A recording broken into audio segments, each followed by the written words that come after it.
The eyes of the Verlaine house. When Adrien arrived at the Verlaine mansion, the air tasted of old dampness and memory. No one had lived there for over a century, not since the family vanished without a trace on a night of endless rain.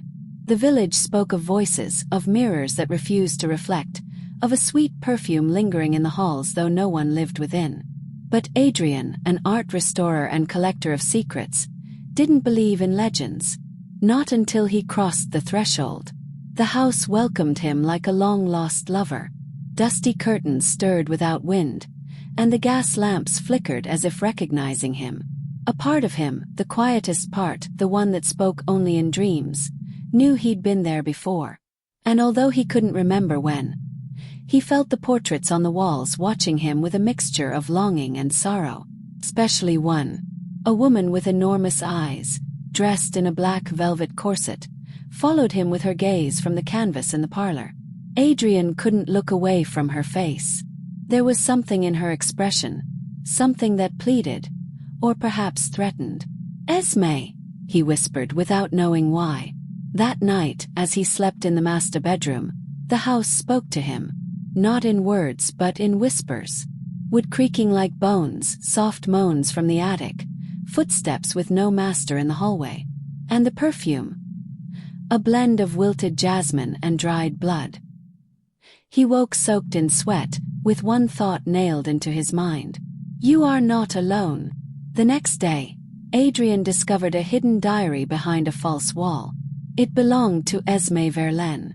In its pages, she wrote of a forbidden love, of ancient rituals to seal eternity in a single moment. She wrote of a return, of a twin soul. And every entry ended the same. You will return to me, Adrien. Time does not divide us, only fear. He should have run, but the house had already embraced him. Each night, the dreams grew more vivid. He made love to shadows of cold flesh, to bodies whispering his name between desperate kisses. He was no longer sure what was real. His reflection began to fade. His voice started to sound like someone else's.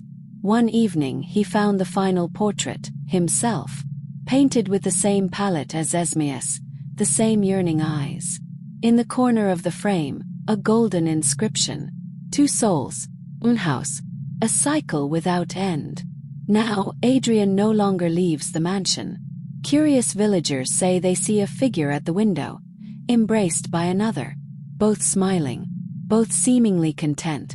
But no one has heard Adrien's voice since then. And every year when the mist rolls in, the scent returns to the village.